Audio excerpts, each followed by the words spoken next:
জয় যিশু। প্রথম পাঠ করিন্থীয়দের কাছে প্রেরিত দূত পলের প্রথম পত্র, ৩ অধ্যায় ১-৯ পদ। প্রেরিত দূতেরা স্বয়ং ঈশ্বরের সেবাকর্মী, তার সহকর্মী, আর করিন্থীয়রা হচ্ছে ঈশ্বরের সেই চাষের জমি। প্রিয়জনেরা, আমি যখন তোমাদের কাছে প্রথম এসেছিলাম ভাই, তখন আধ্যাত্মিক মানুষকে যেভাবে সব কিছু বলা উচিত সেইভাবে আমি তোমাদের বলতে পারিনি। তোমরা তখন নিতান্তই সাংসারিক মানুষ ছিলে খ্রিস্টীয় জীবনে যেন শিশুরই মতো, আর আমাকেও তাই বিবেচনা করেই কথা বলতে হয়েছিল। আমি তখন তোমাদের খেতে দিয়েছিলাম দুধ, কোনো শক্ত খাবার নয়, কেননা তা হজম করার শক্তি তখনও তোমাদের হয়নি। অবশ্য আজও যে হয়েছে তা নয়, কারণ তোমরা এখনো তো সেই সাংসারিক মানুষ হয়েই রয়েছ। তোমাদের মধ্যে যখন ঈর্ষা আর বিবাদ লেগেই আছে, তখন তোমরা কি সাংসারিক মানুষ নও? তোমাদের আচরণ কি সাধারণ মানুষেরই মতোই নয়? তোমাদের একজন বলছে আমি পলের লোক, আর একজন বলছে আমি আপোল্লোসের লোক। তোমরা কি তাহলে নিতান্তই মানুষ নও? অথচ আপোল্লোসই বা কি, আর পলই বা কি? তারা তো সেবাকর্মী মাত্র, যাদের কাজের ফলে তোমরা অন্তরে পেয়েছ খ্রিস্ট বিশ্বাস। প্রভু তাদের যাকে যতটা কাজ করতে দিয়েছেন তারা ততটাই করেছেন। আমি না হয় পুঁতে দিয়েছি বীজ, আর আপোল্লোস তাতে দিয়েছেন জল, গাছটিকে কিন্তু ক্রমশ বাড়িয়ে তুলেছেন স্বয়ং ঈশ্বর। কাজে যে লোক পুঁতে দেওয়ার কাজ করে সেও কিছু নয়, আর যে লোক জল দেওয়ার কাজ করে সেও কিছু নয়। যিনি গাছটিকে বাড়িয়ে তুলেন সেই স্বয়ং ঈশ্বরই সব কিছু। যে পুঁতে দেওয়ার কাজ করে আর যে জল দেওয়ার কাজ করে, তারা দুজনে কিন্তু এক কাজেই ব্যস্ত, যদিও তারা যে যেমন পরিশ্রম করবে তেমনি মজুরি পাবে। আসলে এই কাজে আমরা স্বয়ং ঈশ্বরেরই সহকর্মী, আর তোমরা হলে ঈশ্বরের সেই চাষের জমি, কিংবা তোমরা যেন ঈশ্বরের নির্মিত একটি গৃহ।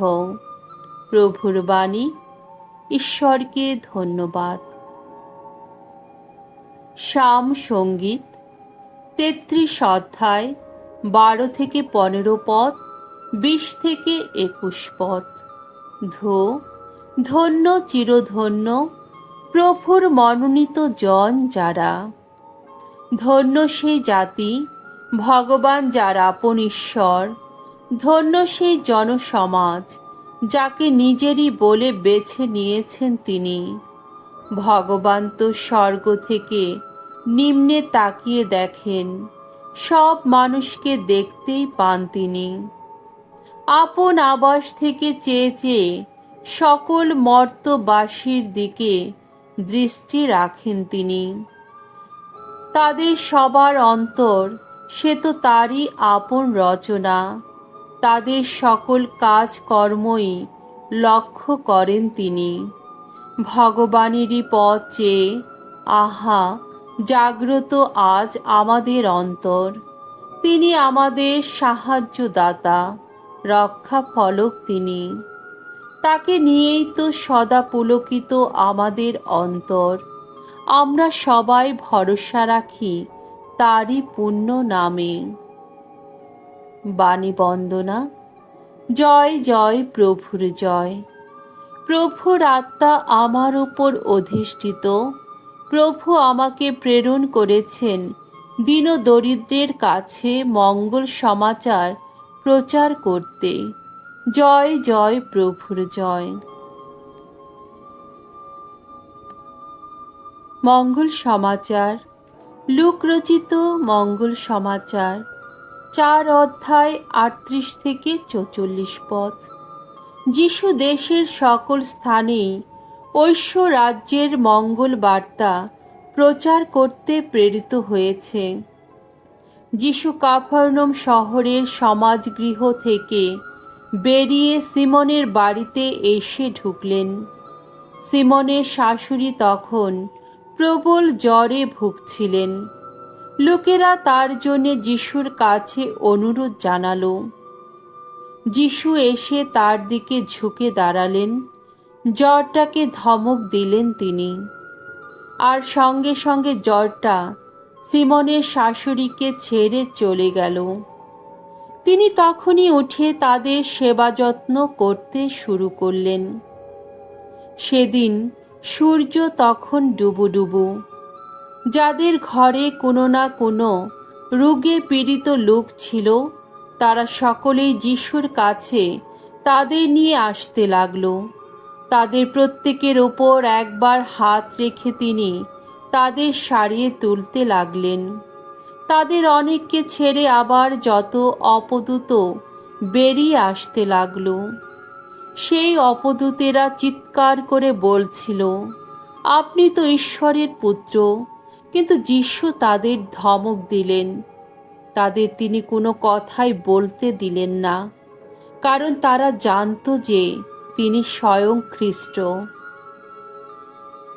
তারপর যখন সকাল হলো, তিনি বেরিয়ে পড়লেন এবং একটা নির্জন জায়গায় গেলেন। কিন্তু লোকেরা তাকে খোঁজাখুঁজি করতে লাগলো এবং শেষে তাকে খুঁজেও পেল। তাকে তারা ধরে রাখতে চেষ্টা করল, যাতে তিনি তাদের ছেড়ে কোথাও না চলে যান।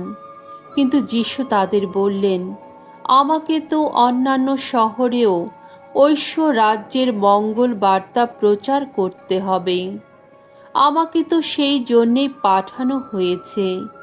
তারপর তিনি জুদেয়ার বিভিন্ন সমাজগৃহে বাণী প্রচার করতে চললেন। প্রভুর মঙ্গলময় বাণী। খ্রিস্ট প্রভু তোমার প্রশংসা হোক।